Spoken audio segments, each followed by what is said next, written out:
بسم الله الرحمن الرحيم.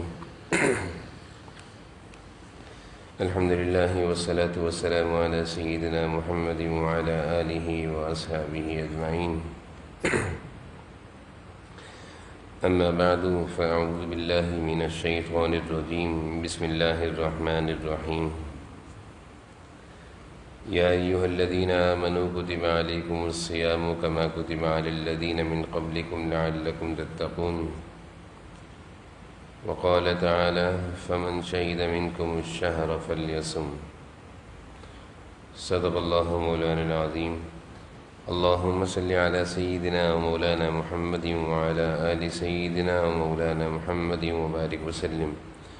اللهم صل على سيدنا ومولانا محمد وعلى آل سيدنا ومولانا محمد وبارك وسلم.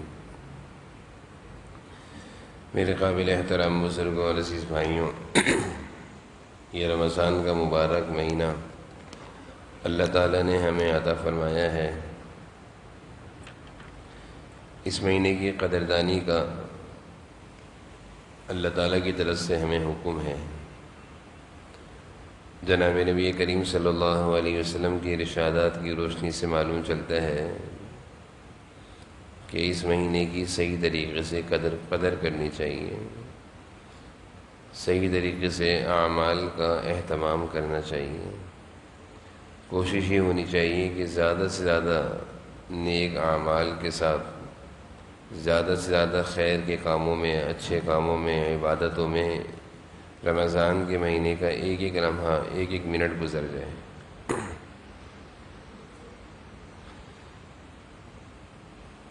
فکر کی بات یہ ہے اور خطرے کی بات یہ ہے کہ ایک انسان رمضان کا مہینہ پاتا ہے، وہ بہت زیادہ اعمال تو نہیں کر پاتا، لیکن وہ اس مہینے میں کچھ ایسے کام مجھ سے ہو جائیں جو اللہ کی نافرمانی کی ہوں، جس سے رمضان کا تقدس خراب ہوتا ہو۔ اس کے بارے میں حضور صلی اللہ علیہ وسلم کی جو ناراضگی کے الفاظ ہیں وہ بڑے خطرناک ہیں۔ زندگی میں رمضان آیا، چلا گیا، اس کے اثرات بقیہ زندگی میں بتائیں گے کہ کیسا گزرا ہے رمضان۔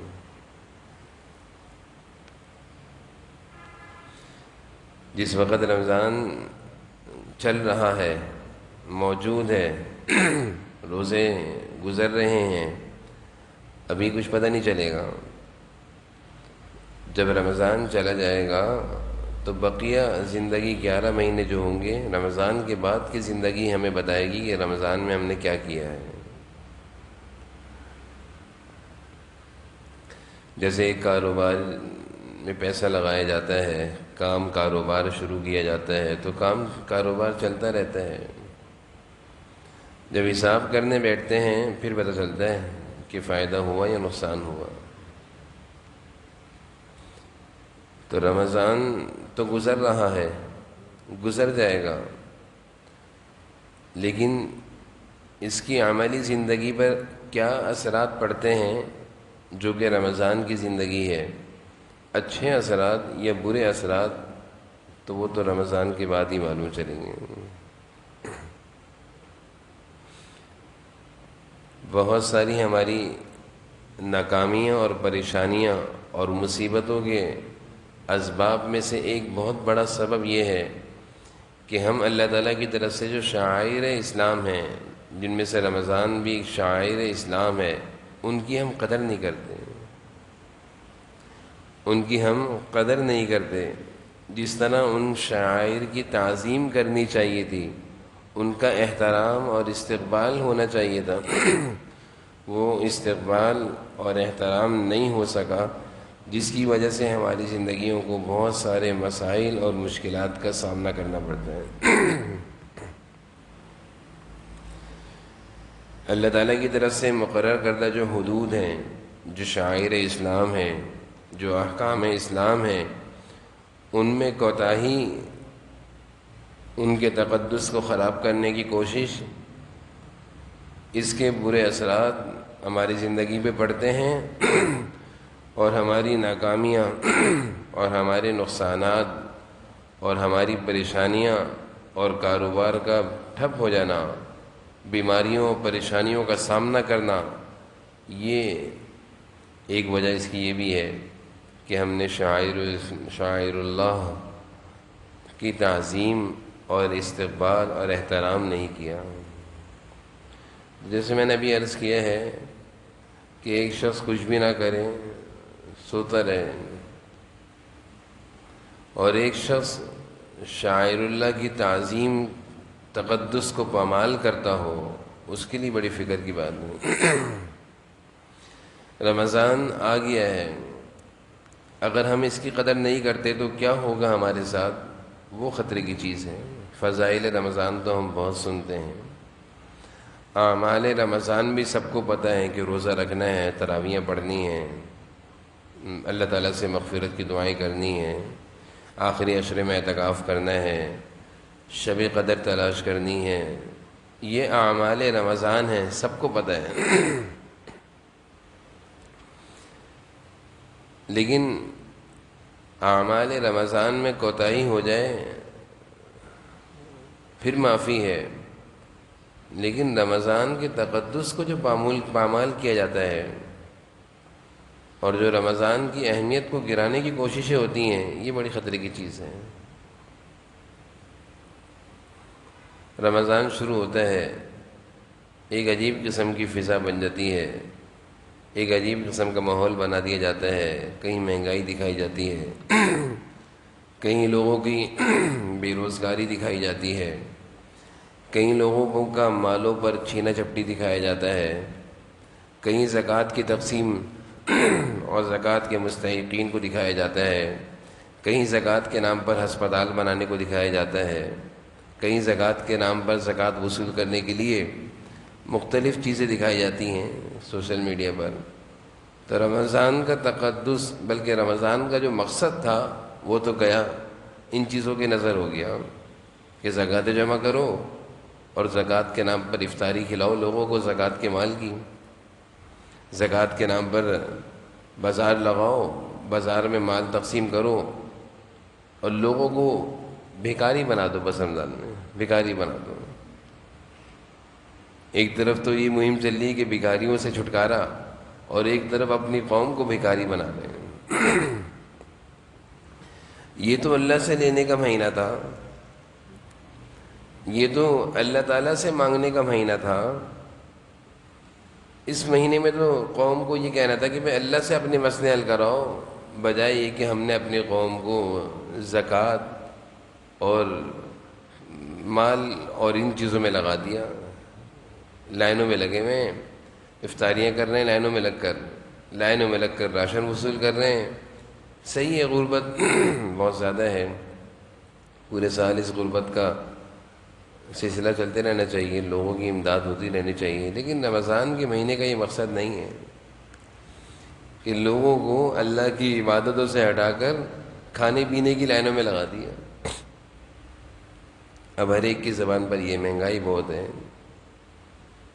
ضروری ہے کہ افطاری کے دسترخوان پہ 10 طرح کے پھل ہوں اور 10 طرح کی چیزیں ہوں۔ حضور صلی اللہ علیہ وسلم کے زمانے میں تو ایک کھجور سے افطاری ہوتی تھی، وہاں تو نہیں تھا یہ افطاریوں کے دسترخوان پر اتنے سارے مختلف قسم کی چیزیں، وہاں کچھ نہیں تھا، اللہ کا شکر تھا۔ یہاں سب کچھ ہے، ناشکری ہے، کچھ بھی نہیں ہے، ہر شخص پریشان، اتنا مہنگا ہو گیا پھل، اتنا مہنگا ہو گیا سامان۔ یہ مہنگائی کا تذکرہ رمضان میں کیوں ہوتا ہے؟ عبادتوں کا تذکرہ ہونا چاہیے، جس مقصد کے لیے رمضان کوئی کھانے پینے کے لیے تھوڑی آیا ہے۔ اگر ہم رمضان کی حقیقت کو غور کریں تو یہ کھانے پینے کا مہینہ ہے ہی نہیں، یہ کھانے پینے کا مہینہ نہیں ہے، بلکہ یہ بھوکے رہنے کے بعد جو انسان مسلمانوں کے اندر بھوکے رہنے سے روحانیت بڑھتی ہے، اس روحانیت کے بڑھانے کا مہینہ ہے۔ کھا کھا کر انسان جانور کی مشابہ ہو جاتا ہے اور جانور جیسے ہر جگہ منہ مارتا ہے، جانور نہیں دیکھتا یہ جائز ہے ناجائز ہے، اس کے لیے سب حلال ہیں، جانور کے لیے سب جائز ہے، بلکہ جانور اپنی ایک ہی پیٹ سے ہونے والے جانور اپنی ماں کا بھی احترام نہیں جانتے کہ جو اس کی مادہ ہوگی بڑا ہو کر اپنی مادہ کے ساتھ بھی برائی کرتا ہوگا، جانور ہیں۔ تو انسان کھاتا کھاتا جانور بن جاتا ہے، اس کے اندر سے انسانیت ختم ہو کر حیوانیت آ جاتی ہے، اس کو اچھے برے کی تمیز نہیں رہتی، اس کے اندر شہوتیں ابھرتی ہیں، شہوتیں، لذتیں، خواہشات، بری چیزیں اس کے اندر جنم لیتی ہیں۔ اللہ تعالیٰ نے اس مہینے میں کھانے پینے کی مقدار کو کم کیا اور اس جانور اور حیوانیت جو انسان کے اندر پیدا ہو رہی تھی اس کو کم کیا، اور اس کے اندر روحانیت کو بڑھا رہے ہیں، اللہ روحانیت کو بڑھا رہے ہیں۔ بھوکے رہنے سے روحانیت بڑھتی ہے، ہم خود اپنی زندگی کا محاسبہ کر سکتے ہیں کہ بھوکے رہنے سے وہ شہواتی جذبات ٹھنڈے پڑ جاتے ہیں، اپنی جائز بیوی کے پاس انسان کم جانا چاہتا ہے، بھوکے رہنے سے وہ جذبہ ٹھنڈا پڑ جاتا ہے، شہواتوں کا جذبہ، جبکہ بیوی سے قریب ہونا رمضان کی راتوں میں جائز ہے، روزے میں منع ہے، لیکن روزے کی برکت سے وہ جائز شہوت بھی ٹھنڈی پڑ جاتی ہے۔ تو اندازہ لگائیں کہ روزے کی برکت سے حرام شہوتیں تو ختم ہو جاتی ہیں، روزے کی برکت سے حرام شہوتیں، جذبہ ختم ہو جاتے ہیں، ٹھنڈے پڑ جاتے ہیں۔ تو یہ تو رمضان کا مقصد تھا کہ اس کے اندر سے جانوروں والی خوبی کو ختم کیا، کھانے پینے پر بریک کیا، رکو، اور دوسری خوبیوں کو اللہ نے جگایا، دوسری روحانیت کو زندہ کیا۔ روحانیت ہم نے یہ سمجھ رکھا ہے کہ ہماری زندگی کھانے پینے سے زندہ ہے۔ انسان دو چیزوں کا نام ہے، جسم کا اور روحانیت کا۔ اللہ تعالیٰ نے جسم بنایا، جسم میں روح ڈال دی تو یہ انسان چلتا پھرتا، اٹھتا بیٹھتا، کھاتا پیتا، بولتا نظر آ رہا ہے، اور اگر اللہ تعالیٰ اس جسم میں روح نہ ڈالتے تو یہ انسان مردہ ہے۔ یہ انسان ماں کے پیٹ میں پلتا ہے تو 4 مہینے تک اس کا صرف جسم بنتا ہے، 4 مہینے بعد اس جسم میں روح ڈال دی جاتی ہے تو یہ زندہ باہر نکل آتا ہے، اور اگر 4 مہینے بعد اس جسم میں روح نہ ڈالی جائے تو مردہ بچہ باہر آتا ہے اور قبر میں چلا جاتا ہے۔ تو جو روح ڈالی جاتی ہے وہ روح اصل ہے۔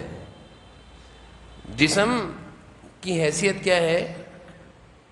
جسم کی حیثیت ہم نے ہمارے سامنے ہے کہ روح کے بغیر جسم بیکار ہے، کسی کام کا نہیں ہے۔ ایک گھر ہو، گھر میں رہنے والے انسان ہے تو گھر ہے، آباد ہے، گھر میں رہنے والے انسان نہیں تو گھر ویران ہے، کسی کام کا نہیں ہے گھر۔ تو انسان کے جسم کو اللہ تعالیٰ نے روح کے ساتھ اہمیت دی ہے۔ جسم کوئی چیز نہیں ہے، انسان چلتا پھرتا ہے، ایک دم لیٹا، جسم سے روح نکل گئی، مردہ ہے، کوئی گھر میں رکھنے کو تیار نہیں ہے۔ سگے اولاد کہتی جلدی دفناؤ بھائی، جلدی دفناؤ۔ کیوں بھائی؟ ابا ہی تو ہیں، ابا ہی کا تو جسم ہے، کسی اور کا جسم تھوڑی ہے۔ اب سے کچھ دیر پہلے یہی تو ابا تھے جس کے لیے سب کچھ کیا جا رہا تھا، اب ابا اتنا برے لگ رہے ہیں کہ جلدی دفناؤ۔ ابا برے نہیں لگ رہے، ابا کے جسم سے جو روح تھی، جس روح نے اس ابا کی اہمیت کو بڑھایا ہوا تھا، وہ نکل کے چلی گئی۔ اب ابا کا جسم بیکار ہو گیا، سب کو برا لگ رہا ہے۔ سمجھنے کی چیز ہے یہ جو بات میں عرض کر رہا ہوں، یہ سمجھنے کی چیز ہے۔ تو جسم کی اہمیت روح سے ہے۔ وَيَسْأَلُونَكَ عَنِ الرُّوحِ، اللہ تعالیٰ فرماتے ہیں قُلِ الرُّوحُ مِنْ أَمْرِ رَبِّي۔ روح کیا ہے؟ اللہ کے حکم سے آتی ہے جسم میں، اور اللہ کے حکم سے نکل جاتی ہے جسم سے۔ جسم میں آئی زندہ انسان ہے، جسم سے گئی مردہ انسان ہے۔ تو ہم لوگوں نے کیا سمجھا کہ صرف جسم کے کھانے پینے، جسم کی فکر کری. تو جو ہم کھاتے ہیں، جو چیزیں ہم کھاتے ہیں، خوراک، کھانا پینا، روٹی جو بھی کھاتے ہیں، یہ سب جسم کی غذا ہے. یہ سب جسم کی غذا ہے. اس سے ہمارا جسم موٹا ہو رہا ہے، پھول رہا ہے، تازہ ہو رہا ہے، جسم میں طاقت آ رہی ہے. یہ سب جسم کی غذا ہے. اور میں نے بتا دی جسم کی کوئی حیثیت نہیں روح کے بغیر. روح ہے تو جسم ہے. روح نکل گئی تو نکال کے باہر پھینکو انسان کو، قبر کے حوالے کر دو، مٹی بن جائے گا. روح نکلی، جسم مٹی بن گیا. روح تھی، جسم سلامت تھا. ہم نے یہ سمجھ رہا کہ جسم سلامت ہے کھانے پینے سے. نہیں، جسم سلامت ہے روح سے. روح نہیں ہے، جسم بیکار ہے. تو ہم نے اپنے جسم کو صرف کھانے کھلانے کی فکر کر کے اس کو موٹا تازہ کر لیا، جبکہ ہمیں پتہ ہے جسم کی کوئی حیثیت نہیں ہے. یہ تو بیکار ہے. جیسے گھر بیکار ہے گھر والوں کے بغیر، ویران ہے، جنات کا ٹھکانہ بن جاتا ہے. گھر والے ہیں تو گھر آباد ہے، گھر نہیں، گھر والے نہیں تو گھر بیکار، ویران. جسم روح ہے، آباد ہے. روح نہیں ہے، بیکار ہے، اٹھا کر پھینک دو. ہم نے اس جسم کو موٹا تازہ کرنے کے لیے اس کے کھانے پینے کی فکر کری، اس کو موٹا تازہ کیا، لیکن ہمیں پتہ ہے جسم بیکار ہے. اصل تو روح ہے. روح کو موٹا تازہ کرنے کی ضرورت ہے. روح کو، اصل روح ہے، وہ اصل چیز ہے. وہ نکل گئی ہے، وہ چلی گئی جسم سے نکل کر، وہ جسم میں آ گئی. اس روح کی غذا کیا ہے؟ وہ روح اتنی اہم چیز ہے، اس کی غذا کیا ہے؟ اس کی غذا یہ سموسے پکوڑے نہیں ہیں. اس کی غذا یہ روٹی نہیں ہے. اس روح کی غذا یہ پانی نہیں ہے. اس روح کی غذا اللہ تعالیٰ نے خود مقرر کی ہے، وہ ہے ذکر اللہ، کلام اللہ. اس روح کی غذا ذکر اللہ، کلام اللہ، اللہ کی یاد، حضور صلی اللہ علیہ وسلم کی محبت، اللہ کی محبت، قرآن کی تلاوت. سبحان اللہ اس روح کی غذا ہے. اس روح میں تازگی آئے گی سبحان اللہ سے. اگر روح میں ذکر اللہ نہیں ہے، ہم جسم کو تو غذا دے رہے ہیں، خوب کھلا رہے ہیں، خوب کھلا رہے ہیں، تو ہمارا جسم جانور کی طرح موٹا تازہ ہو رہا ہے. پھر کیا ہوگا؟ جسم میں شہوتیں بڑھیں گی. پھر یہی انسان ماں بہن کی تمیز نہیں کرے گا، جو ہو رہا ہے آج کل. دیکھیں، کافروں کے پاس ایمان نہیں ہے تو ان کو روح کی غذا نہیں ملی. ان کے جسم میں روح ہے، کافر کے جسم میں روح ہے، لیکن اس روح کی غذا کا ان کو نہیں پتہ نا. وہ قرآن کو تو نہیں مانتے، تو ان کی روح بھوکی ہے. جسم بہت اچھا کھاتے ہیں کافر، طاقتور ہے. تو کیا ہوا؟ جسم طاقتور ہوتا ہے تو جانور کی طرح ہو جاتا ہے. جس طرح جانور کے اندر تمیز نہیں ہے، کافروں میں بھی تمیز نہیں ہے. وہ بہن کو بھی لے جاتے ہیں، بھائی ماں کو بھی، سب کے ساتھ وہ سمجھتے جائز ہے. ایمان والے کو اللہ نے روح دی، روح کی غذا بھی دی. تو ایمان والا اپنے جسم سے زیادہ روح کی فکر کرتا ہے. جب وہ اس روح کی غذا کی پوری فکر کرتا ہے، قرآن کی تلاوت، قرآن کی تلاوت، اللہ کا ذکر، سبحان اللہ، استغفار، درود شریف، تو اس کی روح طاقتور ہوتی ہے. جب روح طاقتور ہو جائے تو جسم کے برے جذبات دب جاتے ہیں، جسم کے گندے جذبات دب جاتے ہیں. پھر یہ انسان اچھے برے کی تمیز کرتا ہے. پھر یہ مسلمان تمیز کرتا ہے، یہ میری بہن ہے، یہ میری ماں ہے، یہ میری بیوی ہے، یہ غیر عورت ہے، یہ میرا مال نہیں ہے، کسی اور کا مال ہے. پھر اس کے اندر تمیز ہوتی ہے کہ یہ کسی اور کی چیز ہے، یہ میری چیز نہیں ہے، یہ کسی اور کا گھر ہے، یہ کسی اور کی گاڑی ہے، یہ کسی اور کی موٹر سائیکل ہے. کیونکہ اس کی روح میں طاقت آ گئی ہے اللہ کے ذکر سے، تو اس کے اندر تمیز بڑھ گئی. اور جب اس روح میں سے طاقت نکل جائے تو پھر اس کا کیا حال ہوتا ہے؟ وہی ہوتا ہے جو ہم نے دیکھا. اس روح میں سے جب اس روح کو روح کی غذا نہ دی جائے، نماز، تلاوت، ذکر، اذکار نہ کیے جائیں، صرف یہ جسم موٹا تازہ ہو رہا ہے اور اس جسم کی فکر کی جا رہی ہے کہ بے روزگاری، کھانے پینے کے فری اسٹال. تو پھر کیا ہوا؟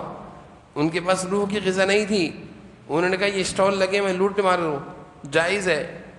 ان کی جسم نے ان کو کیا پٹی پڑھائی کہ سب جائز ہے، کھاؤ.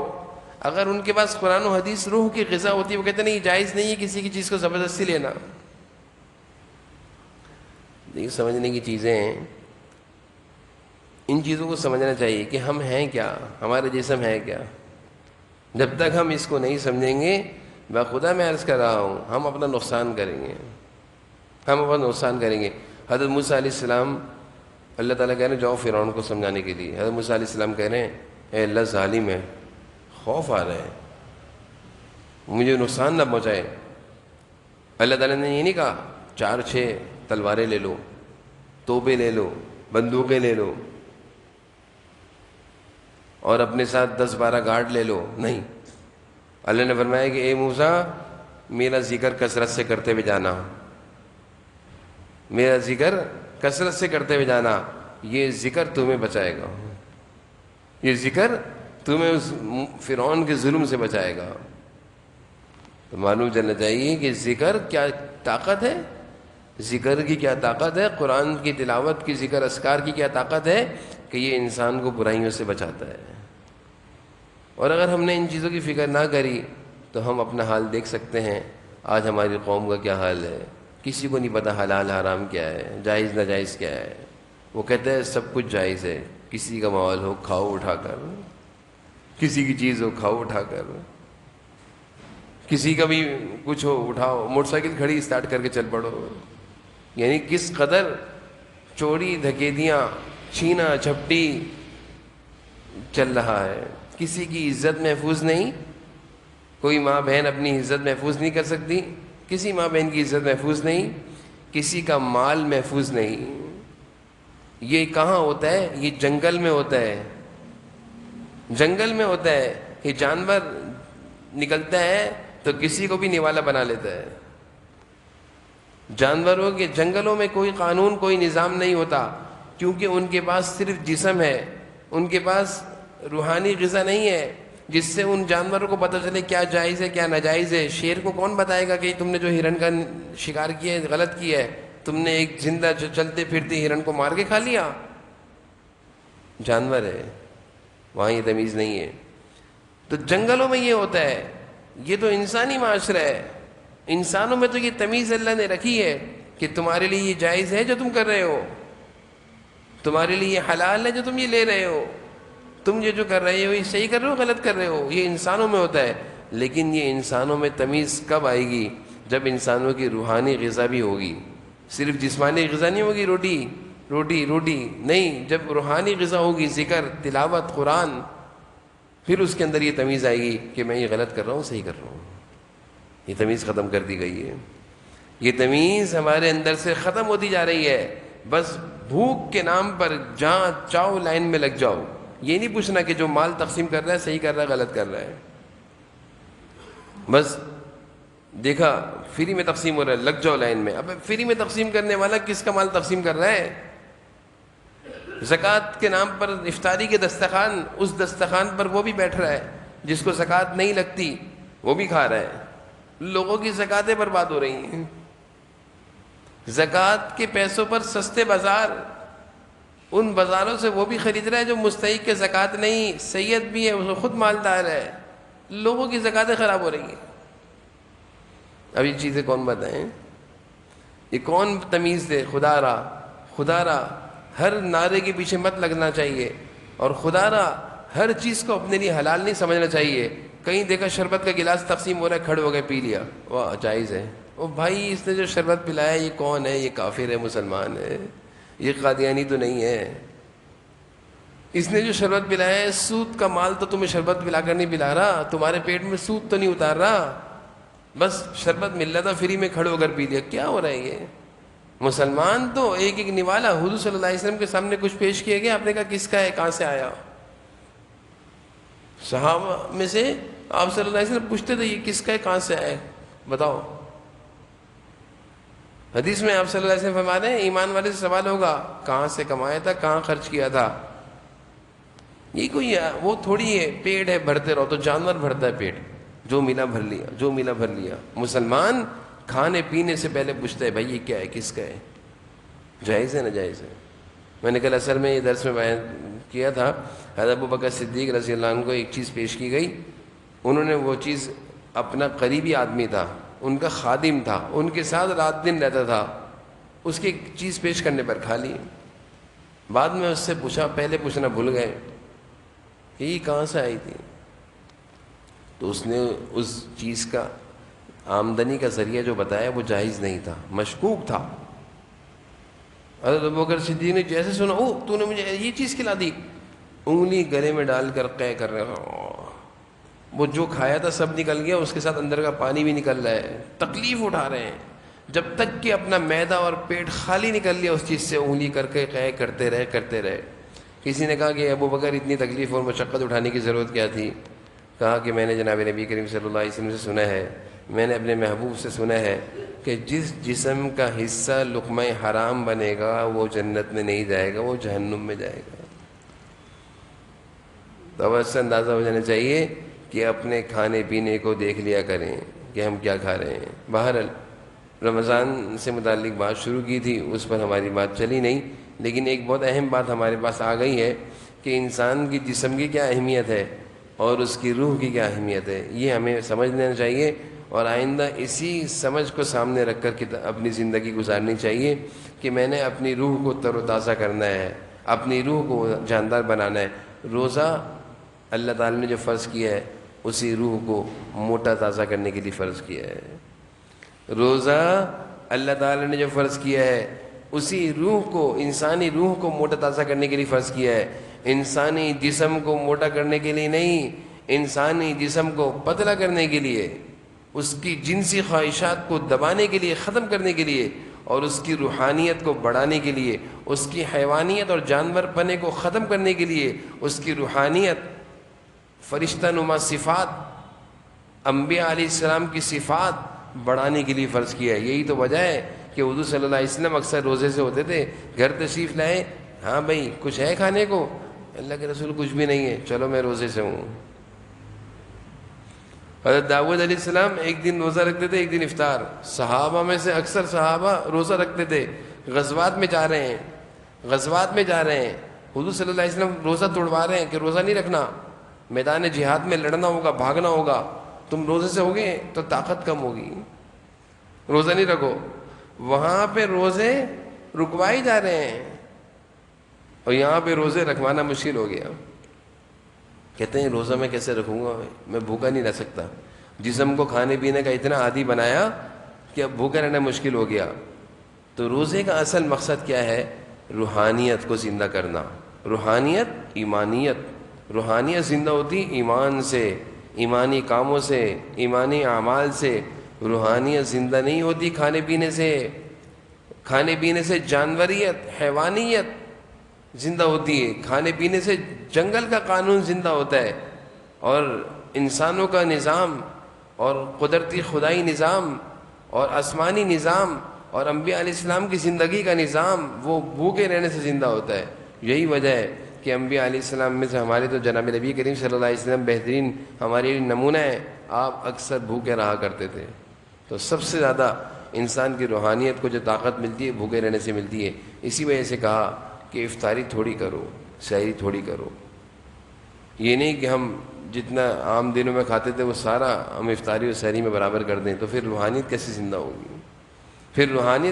ہوگی؟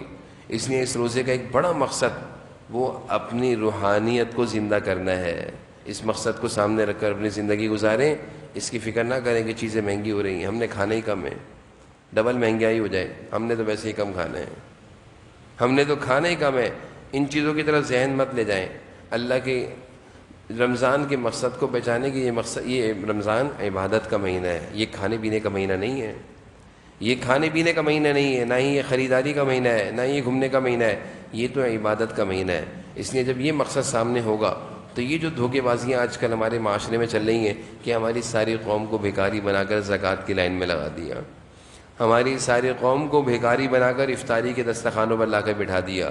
پہلے تو کبھی ایسا نہیں ہوتا تھا کہ افطاری کے دسترخوان روڈوں پہ لگ رہے ہوں، آؤ افطاری کرو، وہ بھائی سب اپنے اپنے گھروں میں افطاری کیا کرتے تھے۔ کھجور سے افطاری کرنا، پانی سے افطاری کرنا کافی ہے، کیا ضرورت ہے کہ افطاری کے دسترخوان پر لوگوں کی زکوٰۃ تو مستحقین کا حق ہے کہ جو ضرورت مند ہے اس کو زکوٰۃ دی جاتی ہے۔ اس زکوٰۃ کی رقم سے یہ ہسپتال نہیں بنا کرتے، اس زکوٰۃ کی رقم سے یہ افطاریاں نہیں کرائی جاتی، بلکہ زکوٰۃ تو مستحقین تک پہنچائی جاتی ہے۔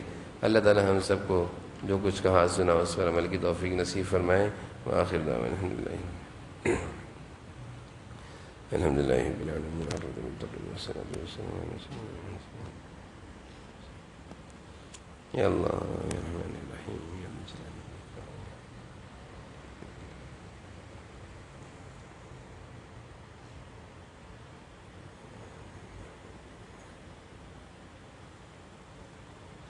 ربنا تقبل منا انك انت السميع العليم وتب علينا ربنا تقبل منا انك انت السميع العليم وتب علينا صلی اللہ تعالی النبی الکریم وعلی آلہ وصحبہ۔